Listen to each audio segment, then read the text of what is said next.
कल हमने आपसे चर्चा की थी कि आजकल ज्योतिष के क्षेत्र में जोर शोर से चर्चा चल रही है पिशाच योग की, और हमने ये भी चर्चा की थी कि पिशाच योग में लग्ने संस्थिते राहु च पंचमे शनिर्गते पंचमे संस्थिते भौमा। अब लग्न में राहु, पांचवें शनि, पांचवें से पांचवें यानी लग्न से नवें मंगल, और ऐसी स्थिति में यदि चंद्रमा लग्न में बैठ जाए तो पिशाच योग का निर्माण होता है। पिशाचों के चरित्र का वर्णन करते समय हमने आपको बताया था कि ये पिशाच अत्यंत बुद्धिमान होते हैं, किसी से मित्रता नहीं करते, ये अपने मन में ही खोए खोए से रहते हैं और अपने मन में ही चीज़ों की गणित बनाते रहते हैं, कभी शेयर नहीं करते किसी से, बहुत कम शेयर करते हैं। इनके जैसे बहुत से लोग ऐसे हैं जिनके घर के बाहर मित्र होते हैं, जो लोग फैमिली को सेगमेंट कर लेते हैं, this is my wife, this is my friend, this is my son and this is my friend, and friend is something very great. कोई अपनी पत्नी को मित्र नहीं बनाता, कोई अपने पुत्र को मित्र नहीं बनाता, लेकिन पिशाच पति, पत्नी, इष्ट, मित्र, दोस्त, यार किसी को मित्र नहीं बनाते। ये अत्यंत बुद्धिमान लोग होते हैं और अपने मन में ही चीज़ों का आकलन करते रहते हैं, और ये बड़ी पीड़ा के शिकार होते हैं। मानसिक और शारीरिक सभी प्रकार की पीड़ाएं इनको प्राप्त होती। आजकल पिशाच योग कह करके एक युति की चर्चा की जा रही है, वो है शनि और राहु की। शनि और राहु 29 मार्च की रात 9:44 कुछ सेकंड यानी 9:45 पर शनि के मीन राशि में आते ही एक हो गए हैं, और राहु जब तक अगले खाने यानी वक्री है तो कुंभ में न चला जाए, यानी 18 मई की शाम 7:35 तक एक ही खाने में रहेंगे। शनि और राहु की इस युति को ज्योतिषी लोग पिशाच योग कह रहे हैं। वास्तव में पिशाच योग वो है जो हमने अभी आपको बताया। इस योग को कहते हैं श्रापित योग। अब श्रापित योग में कुछ लोग इसे प्रेत श्रापित योग भी कहते हैं। कल हमने आपको श्रापित योग की चर्चा की थी, एक उदाहरण भी दिया था। यह श्रापित योग बहुत रूप में दिखाई पड़ता है, और श्रापित शब्द से अर्थ खराब लिया जाता है। जैसे किसी ने किसी को श्राप दे दिया कि तुम्हारा बुरा हो जाए। लेकिन ये जो योग शनि और राहु का बनता है, तो अगर किसी की जन्मपत्रिका में शनि श्रेष्ठ है या राहु श्रेष्ठ है, तो शनि राहु की ये युति मनुष्य के जीवन में अभूतपूर्व परिवर्तन करा सकती है। फॉर एग्जाम्पल, ये उदाहरण बनने के बाद इन 1-1.5 महीने में आपको इस देश में ही कई बड़े महत्वपूर्ण राजनीतिक परिवर्तन, बड़े कूटनीतिक राजनीतिक परिवर्तन देखने को मिलेंगे। मैं एक बार फिर आपको स्ट्रेसफुली ये बात कह दूं कि इस अवधि में यानी 18 मई के पहले आपको देश में बड़े ही कूटनीतिक राजनीतिक परिवर्तन देखने को मिलेंगे। ऐसा घटित होगा ग्रहों के कारण। अब कल हमने सबकी चर्चा कर ली थी, और अब राशिवार चर्चा कर लेते हैं। तो सबसे पहले बात करेंगे मेष राशि की। मेष राशि वालों की जन्मपत्रिका में 12वें खाने में शनि और राहु की युति होगी, और मेष राशि वालों की दृष्टि कहाँ होगी?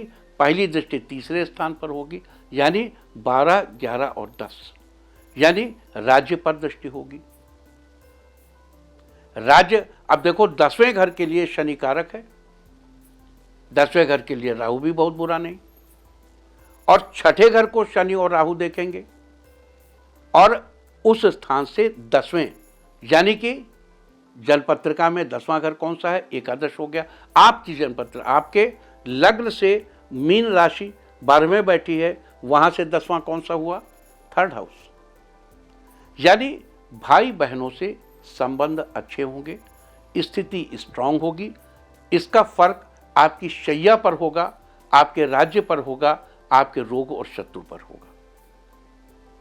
रोग और शत्रु नष्ट होंगे, आपका राज्य मजबूत होगा, आपकी नींद कुछ डिस्टर्ब हो सकती है, यानी आप हो सकता है आपको कुछ ज़्यादा मेहनत करनी पड़े जिसकी वजह से आपकी नींद कम हो जाए। वैसे भी लोग बताते हैं कि मैं 4 घंटे सोता हूँ, कोई कहता है मैं 3 घंटे सोता हूँ, कोई कहता है मैं 2.5 घंटे सो के योग निद्रा ले लेता हूँ।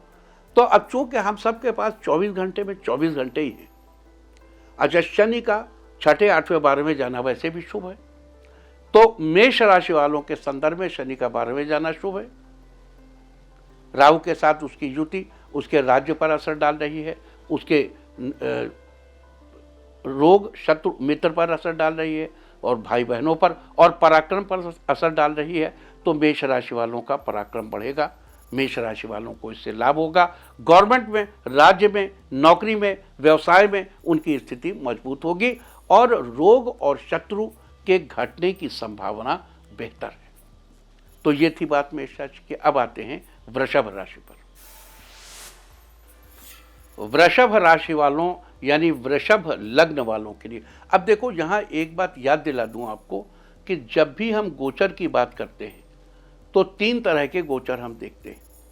एक हम लग्न से गोचर देखते हैं, दूसरे हम चंद्रमा से गोचर देखते हैं, और तीसरे हम सूर्य से गोचर देखते हैं। तो अभी हम आपको जो गोचर बता रहे हैं ये लग्न से बता रहे हैं। अभी हमने मेष लग्न का आपको गोचर बताया, अब हम वृष लग्न का गोचर आपको बता रहे हैं। अब वृष लग्न वाले की राशि मेष, वृष, मिथुन, कर्क, सिंह, कन्या, तुला, वृश्चिक, धनु, मकर, कुंभ, मीन कुछ भी हो सकती है। आप चंद्रमा से गोचर देखना चाहते हैं, हम लोग एक दिन चंद्रमा से भी गोचर की चर्चा करेंगे। अभी हम लोग लग्न गोचर की चर्चा कर रहे हैं। वृषभ लग्न गोचर वालों के ये योग एकादश स्थान पर बन रहा है, और एकादश स्थान राहु और शनि दोनों के लिए अत्यंत प्रिय है। अत्यंत प्रिय मीन्स अत्यंत प्रिय, उनके लिए लाभ के बड़े मार्ग प्रशस्त कर देगा। तीसरी दृष्टि भाग्य पर आएगी। अचानक किस्मत के बंद दरवाजे खुल जाएंगे, भाग्य पर लगा ताला खुल जाएगा। और दशम जो दृष्टि है उसकी, वो कहां होगी? वो धन के खाने में होगी, सेकंड हाउस में। सेकंड हाउस यानी धन के खाने में, तो वृष राशि वालों को ढेर सा धन खर्च करना पड़ेगा। कलेक्टेड अप मनी खुल जाएगा, ओपन हो जाएगा, मार्केट में आ जाएगा, लोगों में वितरित हो जाएगा, और उसके बदले कुछ बड़ा हासिल हो जाएगा। किसी बड़ी कामना की पूर्ति हो जाएगी, किसी बड़ी इच्छा की पूर्ति हो जाएगी, भाग्य खुल जाएगा। तो वृष राशि वालों के लिए ये युति सच पूछें तो बहुत अच्छा रिजल्ट लेके आने वाली है। अब देखो यही बात कहता हूं, लोग कहते हैं श्रापित योग, श्रापित योग, प्रेत श्रापित योग, प्रेत श्रापित योग। अरे भैया, इतना काहे नाराज हो जाते हो प्रेत के नाम से? आपने चर्चा सुनी तुलसीदास जी, संत तुलसीदास बड़ा परेशान थे भगवान राम को पाने के लिए। किसी ने बताया यहाँ चले जाओ, वहाँ चले जाओ, फलाना चले जाओ, तो एक ने उनको उपाय बताया कि भाई तुम जो जाते हो सुबह शौच के लिए, तो ये इस बेर के पेड़ में अगर शौच से बना हुआ पानी डाल दो 40 दिन तक, तो प्रेत प्रत्यक्ष हो जाएगा। अब ये सब ये कहानियाँ दी हुई हैं, ये कहीं सुनी कहानियाँ हैं और अवेलेबल हैं बुक्स में। तुलसीदास जी ने 40 दिन तक उसमें पानी डाला और फिर पानी नहीं डाला, और शौच जाते थे और बाकी बचा पानी बेर के पेड़ में डाल देते थे। तो आखिरकार जब उन्होंने नहीं डाला तो प्रेत प्रत्यक्ष हुआ, और उसने कहा भाई पानी दो मुझको, तो पानी नहीं दोगे तो रोज़ पानी देते हो, आज क्यों नहीं दे रहे हो? तो उसने कहा भाई ये बताओ, हम परेशान हैं अपने इष्ट को पाने के लिए, हमको हनुमान जी कहाँ मिलेंगे? तो कहले क्या बात करते हो भाई, जहाँ तुम राम कथा कहते हो वहाँ सबसे पहले हनुमान जी आते हैं और सबसे बाद में जाते हैं, ये रोज का किस्सा है। तो उन्होंने कहा अच्छा। उस समय कहते हैं वो बांदा के पास कहीं चित्रकूट में कथा कह रहे थे। तो उन्होंने उस दिन गौर किया कि एक व्यक्ति सबसे पहले आया और सबसे आखिर में गया, और 2-3 दिन गौर किया, उसके बाद पकड़ लिया हनुमान जी को और कहा महाराज पहचान लिया हमने, आप हनुमान जी हैं, अब हमको आप भगवान से मिलवाइए। तो उन्होंने फिर उनको आगे रास्ता बताया कि देखो कल जब तुम चंदन घिसोगे तब भगवान राम आएंगे। और जब भगवान राम आए तो उस समय तुलसीदास जी इतना मगन थे कि वो कुछ ध्यान ही नहीं दिया उन्होंने। तब तुलसीदास जी ने कहते हैं कि वो हनुमान जी ने तोता बन के कहा, तुलसीदास चंदन घिसे तिलक दे रघुबीर। इससे ये जान पाए कि ये श्री राम हैं उन्होंने श्री राम के चरण पकड़ लिए और श्री राम को पा लिया, उनके दर्शन कर लिए। अब ये कथा कही जाती है। इसकी शुरुआत में कौन है? प्रेत। आप प्रेत से इतना भड़कते क्यों हैं? आप पॉजिटिव एंगल भी तो लीजिए उसका, पॉजिटिव भी तो एंगल पॉसिबल है उसका। तो वृषभ राशि वालों के लिए ये प्रेत शापित योग या ये शापित योग किसी वरदान से कम सिद्ध नहीं होगा। मैं वृष लग्न की चर्चा कर रहा हूं। आप इसको अगर चंद्रमा को सेंटर में रख के ऊपर ले जाएंगे, वहां भी वृष को रखेंगे, तो भी आपको लगभग ऐसे ही नतीजे प्राप्त होंगे। यानी वृष राशि वालों के लिए भी नतीजे, वृष राशि से मतलब अगर चंद्रमा को वृष लग्न में, वृष में बैठाएं और उसको सेंटर में रखें। अब आगे बात करते हैं और चर्चा करते हैं मिथुन राशि की। अब जब मिथुन राशि आ जाएगी तो ये चीज एक खाना और आगे आ गई, यानी 10th हाउस में ये योग बना, शापित योग। अब मिथुन राशि वालों के लिए जॉब कठिन हो गया। क्यों? अब देखो, वृष लग्न में एक खूबी थी, इसके पहले जो हम बता रहे थे, वृष राशि वालों के लिए शनि भाग्येश भी है और दशमेश भी है। शनि अत्यंत शुभ स्थिति में,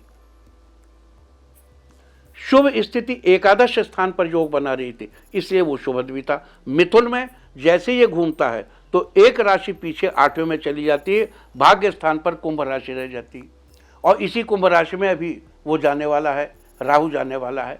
तो स्थिति आपके जॉब में कुछ गड़बड़ सड़बड़ बनेगी। तो मिथुन राशि में दशम स्थान पर ये गोचर बनेगा, अष्टम स्थान पर उसकी पहली दृष्टि होगी, शुभ दृष्टि। सप्तम चतुर्थ स्थान पर सप्तम दृष्टि होगी, यानी भूमि, भवन, वाहन, माता के स्वास्थ्य का देखभाल करनी है, अपने वाहन की भी देखभाल करनी है, और भूमि इत्यादि लेते समय इस बात का विशेष ध्यान रखना है कि किसी किस्म के झगड़े में न हो, और ज़मीन जायदाद लेने के पहले उसको ठीक से चेक कर लें। और आपके लग्न पर यानी शरीर पर भी इसकी दशम दृष्टि होगी, तो ये आपके शरीर में भी सुधार करेगा। इससे ऐसा प्रतीत होता है, चूंकि मिथुन राशि में कुंभ लग्न भाग्य का है, भाग्य स्थान पर है, और अभी राहु निकलकर कुंभ में ही जाने वाला है, और शनिदेव दशम स्थान पर बड़े प्रसन्न होते हैं, कुंभ भी प्रसन्न है, वो राहु भी प्रसन्न है। तो इसलिए प्रसन्न स्थिति को देखते हुए लगता है कि आपके शरीर की ठोक बजाई होगी, यानी कि आपके शरीर को सही किया जाएगा। किसी प्राकृतिक चिकित्सा से आपको गुजरना पड़ेगा। समझा जाता है कि 18 मई 2025 को शाम 7:35 के पहले मिथुन राशि वाले किसी प्राकृतिक चिकित्सक से अपने शरीर की देखभाल कराएंगे, यानी फिजियोथेरेपी हो सकती है, प्राकृतिक चिकित्सा हो सकती है, आपके पंचकर्म हो सकते हैं, आयुर्वेद और प्राकृतिक चिकित्सा का लाभ आपको मिल सकता है। तो ये थी चर्चा मिथुन राशि वालों की संक्षेप में। अभी हम आपके विस्तार में नहीं जा पाए हैं, अब समय के अभाव में शेष राशियों की चर्चा हम आपसे कल करेंगे।